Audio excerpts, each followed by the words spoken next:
Dear student, good morning. How are you children? I hope fit and fine. बच्चों आज जो हम chapter पढ़ रहे हैं वह एक कविता है और बहुत ही सुंदर कविता है। इस कविता को जब आप मज़े लेकर पढ़ेंगे, आनंद लेकर पढ़ेंगे तो बहुत अच्छा लगेगा। जब भी हम कविता पढ़ते हैं ऐसा लगना चाहिए कि हम उसमें पूरी तरह से डूब गए। डूब गए से मतलब पूरी तरह से हम खो गए। तो हमारी पाठ 5 की कविता है उपवन से बातचीत। उपवन से बातचीत यानी बगीचे से बातें करना। उपवन यानी क्या होता है? बगीचा, यानी कि बगीचे से बातचीत करना। बच्चों जो ये कविता है वह भारत भूषण अग्रवाल ने लिखी है और बहुत ही सुंदर सरल शब्दों का प्रयोग किया गया है और बहुत अच्छी कविता है।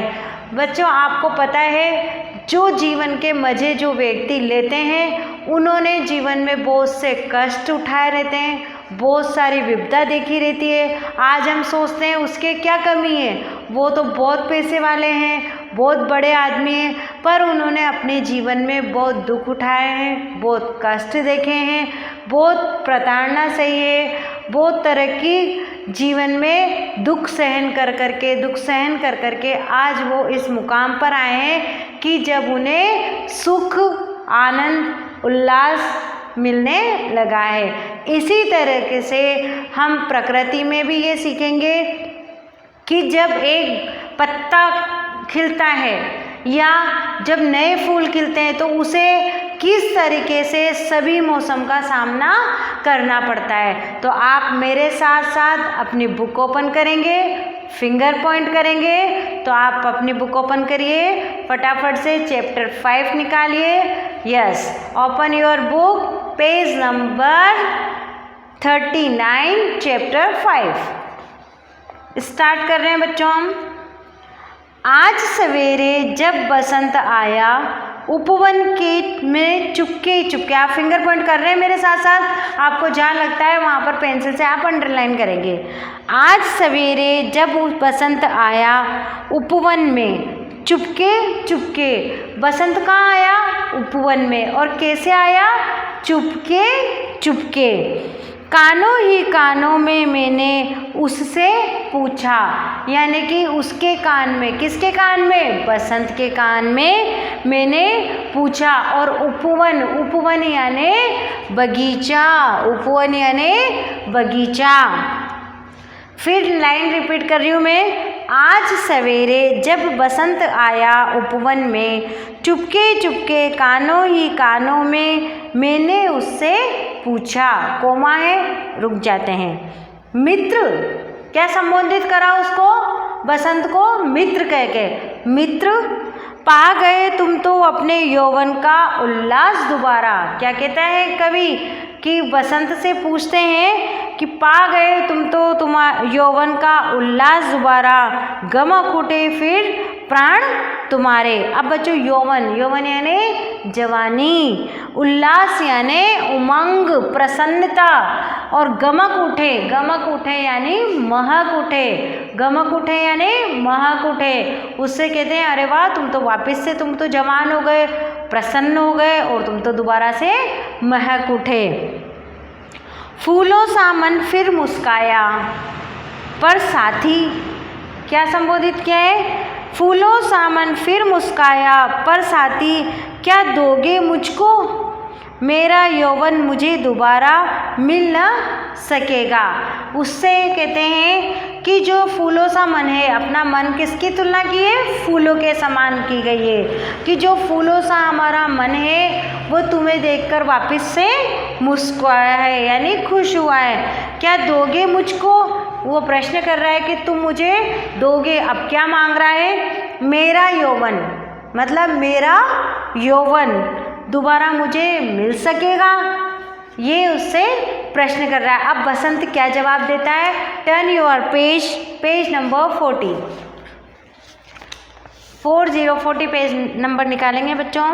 यस, स्टार्ट करते हैं, फिंगर पॉइंट रखेंगे।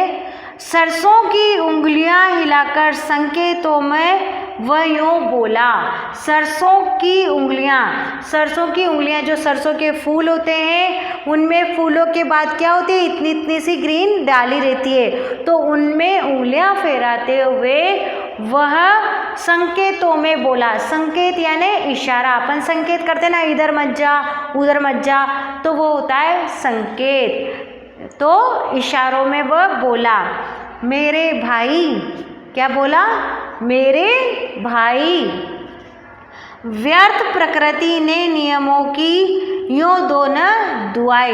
व्यर्थ यानी बेकार, प्रकृति यानी कुदरत, कि तुम मुझे इसकी दुआई मत दो।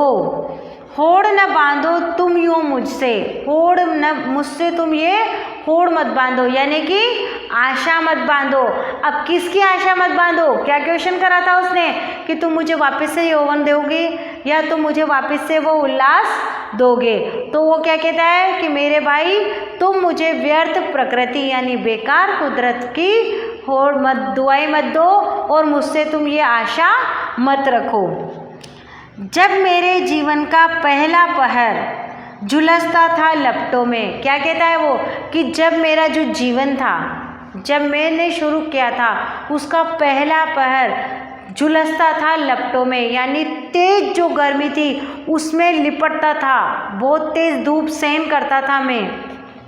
तुम बैठे थे अपने उशीर पटों के घिर कर। उशीर पट यानी होता है कस के दरवाजे, कस यानी होता है बहुत ठंडी जो चीज़ रहती है, अपन कहते हैं ना कस, जो टाटियाँ रहती है, जालियाँ रहती है, उनके पटों पर। उशीर पट यानी कस के किवाड़, पट यानी क्या हो गया, क्या कर, पट यानी किवाड़, और उश यानी कस। कस रहती बच्चों जो बहुत ठंडी रहती है, उनकी हम जालियाँ लगाते हैं या पानी छिड़कते हैं, तो उसमें क्या होता है, ठंडी ठंडी खुशबूदार हवा आती है। ठंडी तो आती है प्लस उसमें खुशबूदार भी हवा आती है। तो वो कहता है, प्रकृति से बसंत कहता है कि जब मेरे जीवन में पहला पहर था, मैं झुलसता था किसमें, आग की लपटों में, तब तुम क्या करते थे, उशीर पटों में बंद होकर गिरकर बैठे थे। जब मैं वर्षा की बाढ़ों में डूब डूब उतराया था, जब बाढ़ आई तो मैं क्या हुआ, खूब डूबा, पर तुम क्या कर रहे थे उस टाइम पे भी, तुम हंसते थे वाटर प्रूफ कवच को ओढ़े। और वाटर प्रूफ क्या होता है बच्चों, पानी से बचने वाला। वाटर प्रूफ क्या कहते हैं, पानी से बचने वाला।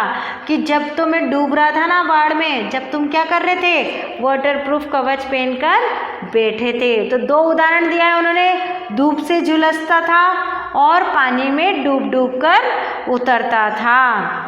तब बिजली के हीटर से तुम सेक रहे थे अपना तन मन। जब मैं पानी में डूब रहा था, डूब डूब के उतरता था, तब तुम क्या कर रहे थे, बिजली के हीटर से अपना तन मन गर्म कर रहे थे, हीटर से सेक रहे थे। जिसने झेला नहीं खेल, क्या उसने खेला।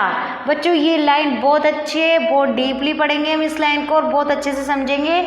जिसने खेला नहीं खेल नया, उसने क्या खेला, मतलब यही है कि जिसने जीवन में ये सब दुख नहीं झेले, जिसने आग की तपत नहीं झेली, जिसने पानी का डूबना नहीं झेला, उसने जीवन में क्या खेल खेला। मतलब सुख तो सब भोगते हैं, दुख भी भोगना सीखें। जब हम दुख भोग लेंगे तो सुख हमेशा हमें मिलेगा। ये बहुत सुंदर कविता है बच्चों, आगे बढ़ते हैं हम इसे।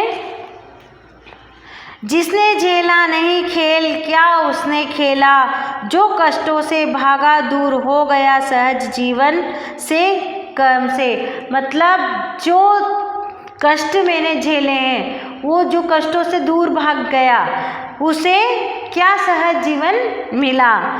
उसको दे क्या दान प्रकृति की यह गति महता। मतलब उसको ये जो प्रकृति है वो क्या उसे गति देगी। तो बच्चों आज हम इस कविता को यहीं तक पढ़ते हैं, समझते हैं, फिर अगला पैराग्राफ जो है वो कल हम पढ़ेंगे इसी उल्लास से, इसी इंटरेस्ट से और इसी से मन लगाकर इस तरीके से आगे भी कविता पढ़ेंगे। तो ये जो चैप्टर में आपने इतना पैराग्राफ पढ़ा है उसे आप ध्यान से पढ़ेंगे और उसमें दिए गए शब्दार्थों को आप याद करेंगे। Thank you.